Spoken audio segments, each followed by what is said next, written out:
Connect par exemple que tu organises chaque année en novembre. Là aujourd'hui, tu crois que tu veux nous parler de Facebook au niveau marketing en B2B.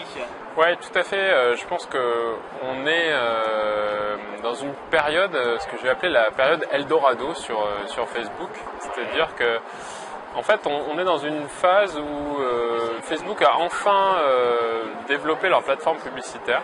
Donc ils ont enfin développé des outils qui fonctionnent de mieux en mieux pour traquer les conversions, pour voir un peu les performances des campagnes et les optimiser, et surtout des formats qui sont beaucoup plus puissants. Ouais, l'intégration dans le flux, exactement. Même la possibilité d'intégrer des fichiers Excel avec tes adresses et tes exactement. abonnés pour retargeter, c'est un truc qui serait super puissant. Voilà, donc de tout ce qui est retargeting, effectivement, ce sont des nouvelles choses. Et du coup, Facebook devient une plateforme de choix, en fait, pour faire des campagnes marketing, et même en B2B. C'est-à-dire qu'aujourd'hui, on peut tout à fait avoir un fichier client B2B, comme tu le disais, on prend ce fichier client B2B, on le met dans Facebook et on dit à Facebook, trouve-moi des gens similaires à mes clients. Et là, quand on regarde un peu ce qui se passe, quand on regarde les taux de clics, quand on regarde la réactivité des audiences que nous propose Facebook, parce qu'on ne sait pas trop comment ils font finalement, mais quand on regarde ça, on voit que ça marche en fait. On voit qu'on peut réduire des coûts d'acquisition par 2, par 3, des fois plus, simplement en travaillant sur des bonnes bases, des bons. Et toi, tu l'as fait pour Powerone, pour des activités, pour des salons, pour. Alors, nous, on le fait sur pas mal de sujets. On le fait pour des clients, on le fait pour nos événements, évidemment, pour faire découvrir un événement. Donc, tu cibles un certain nombre de personnes, par exemple ceux qui sont intéressés par le marketing, par telle thématique, et tu choisis après des formats. Quels sont tes formats préférés en fait en publicité sur Facebook? Alors, les formats préférés, je dirais, c'est effectivement le newsfeed. Ça, c'est le plus puissant en termes de diffusion. Mais j'ai renoté un regain d'intérêt pour les pubs sur les côtés. Ouais, c'est intéressant les retours qu'on a dessus. Alors, ce que j'évite la plupart du temps, c'est le mobile, parce que les gens ne sont pas dans des situations d'achat ou de voilà, et donc voilà, chercher du j'aime sur le mobile par exemple c'est bien, pour le reste c'est un peu compliqué. Donc je pense qu'effectivement là il y a une prise de conscience un petit peu des annonceurs qui se disent ah ouais, effectivement il y a peut-être des choses à faire sur Facebook. Et moi je pense que c'est une période qui est Eldorado, qui va pas durer. C'est comme pour Google AdWords, exactement. Les coûts vont augmenter. Alors c'est Facebook, exactement ça. C'est vrai que les coûts sont quand même beaucoup plus faibles qu'AdWords, même si la conversion n'est pas la même. Ça devient quand même assez intéressant pour toucher ou retoucher en fait des gens qui étaient dans ta liste. C'est ça, et donc tu vois en 2004 sur AdWords c'était cette même période Eldorado, pas d'annonceurs. C'était open bar quoi. N'importe qui peut être très visible. C'est ça, exactement. Et là on est un peu dans cette phase là aujourd'hui en France. Aux États-Unis ça commence déjà à être la fin de cette période parce que il y a de plus en plus d'annonceurs. Mais en tout cas en France il y a un vrai levier là-dessus et plus que jamais je pense que c'est important dans les entreprises, même en B2B et même surtout en B2B je dirais, d'utiliser ces canaux-là parce qu'il n'y a personne qui fait ça.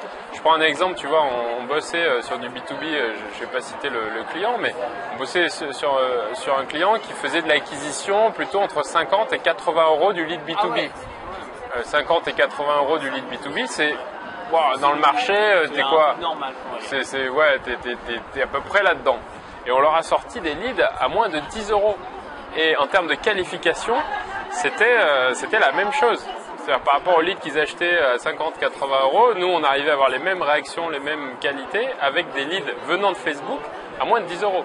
Donc là, et en volume, parce qu'après c'est le problème des fois du B2B, on a du mal à avoir des volumes. Avec l'affiliation, avec des AdWords, à un moment tu touches un plafond, il faut trouver justement des nouveaux créneaux de croissance comme Donc je pense que c'est vraiment un point à regarder de près, retargeting similaire, audience, voilà, je pense que Est-ce que tu as 2-3 petites astuces sur Facebook? Je sais que l'image est essentielle, qu'il faut créer plusieurs campagnes, pour les campagnes.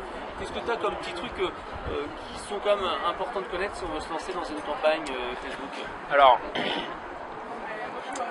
ce que j'ai noté, un tips qui est intéressant, c'est d'arriver à segmenter bien les audiences et ne pas mettre trop de budget sur chaque audience. Je m'explique.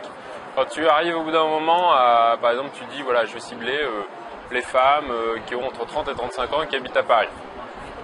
Et là-dessus, je vais avoir, je sais pas moi, les 300 000 personnes. Ouais.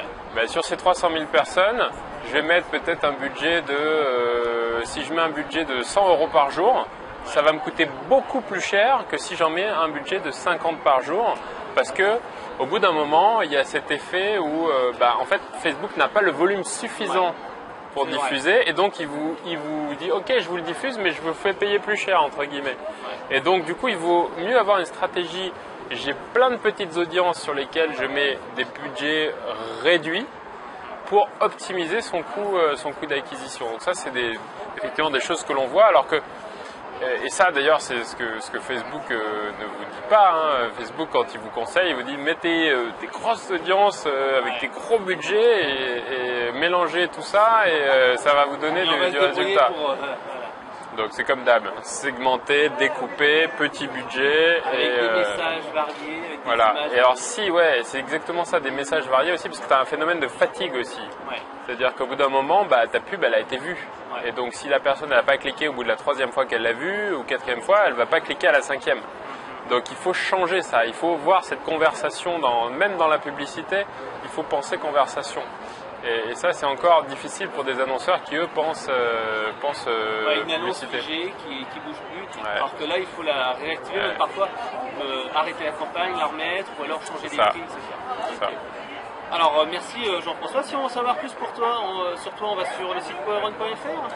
Oui, ou alors on tape mon nom dans Google, Jean-François Ruiz, vous retrouverez mon profil LinkedIn, mon email, et évidemment, après, vous pouvez trouver l'ensemble des sites de la galaxie.